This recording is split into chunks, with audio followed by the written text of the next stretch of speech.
one of the things I think that really affects animal conception rate is getting the cattle into the environment that you're working with, and not really understanding that.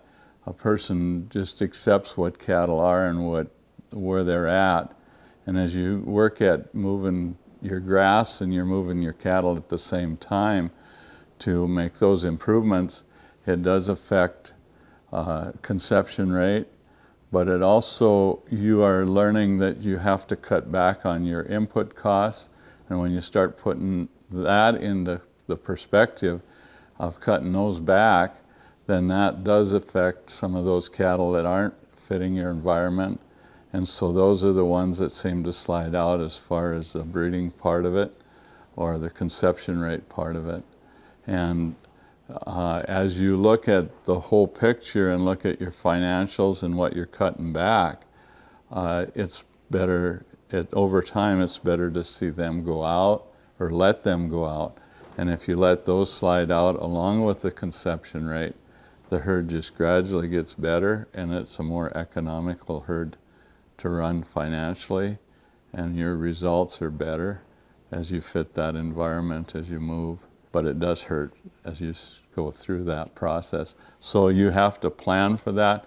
Can I take it in one big step, or do I gradually work through that? Which way can I get through that the most economically feasible without losing money in the process?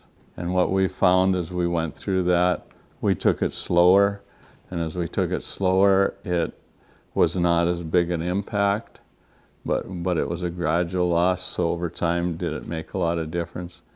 It was easier for us to handle it that way. And then, but if you'd have done it all at once, it probably wouldn't have, the numbers would have probably still played out the same. I don't know that. But for our ranch, we felt economically that was the right way to go. And when we made it to where we are today, as far as conception rate, it's working well for us. We're getting the conception rate, but we're also getting the cattle that are able to conceive. And I grew up on a ranch and dealt with sheep and cattle, so I grew up with that. But and then I was educated some in genetics and also in being able to evaluate cattle. I was an evaluator doing GTS work. So I seen a lot of different herds and seen some of the things that happened there that was really helped me put a lot of things together. But when you start making changes like that, it's something that nobody can predict, because I operate and how the cattle respond to how I operate, and what you do is only being able to be handled by monitoring, and then being able to plan ahead of time and know where your goal is and where you want to get. I didn't realize how much of a surprise it would be as you move through that, because some of the cattle that I thought were okay were some of them that fell out. And as you got further down the line, then you understood why they fell out. But it took a while to do that. So there's frustrations in doing it, but when you look at the economics at the end of what the cost of feed is and what your death loss, our death loss went down, our conception rate went up, and our cost went down on hay, feed of every kind. So, but also in that process, when we've gotten to where we are, the other thing is we've been able to manage grass better. And grass is where the dollars are. That's what makes you money.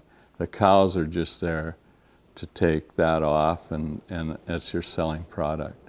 They're really huge because longevity in a cow herd, the longer that cow is in the operation, the more financially or the more profitable she is. The bulls are the same way. The longer the less turnover you have on the main cattle, the more profit that you will make. because when you start bringing cattle in, it comes at a cost.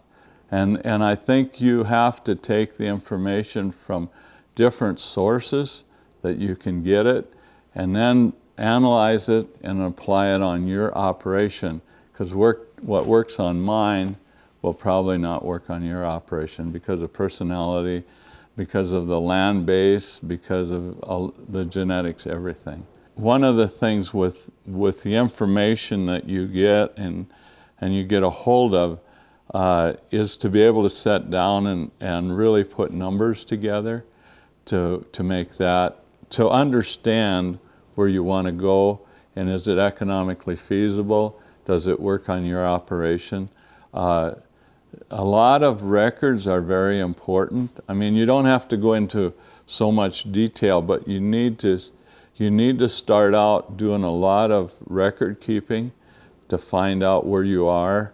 If you learn more about evaluating what a cow, how she's built and how she's structured, you will see that she's got problems. And those are the cows that will give you problems if you can start moving them out. There's some of us been through some classes on that and done quite a lot with it to be able to help you understand what cows are functional and what cows aren't.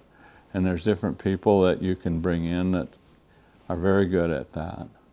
So the functionality of a cow is very, very important, and also a bull, because the genetics of what fits your environment is what you have to start looking at and then applying those things to that structure to your environment.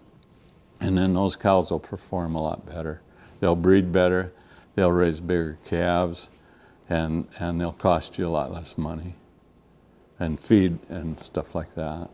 Medicine, feed, and all of that. And you can start cutting out a lot of those expenses, like your pour-ons, a lot of your shots, a lot of things like that are really not important.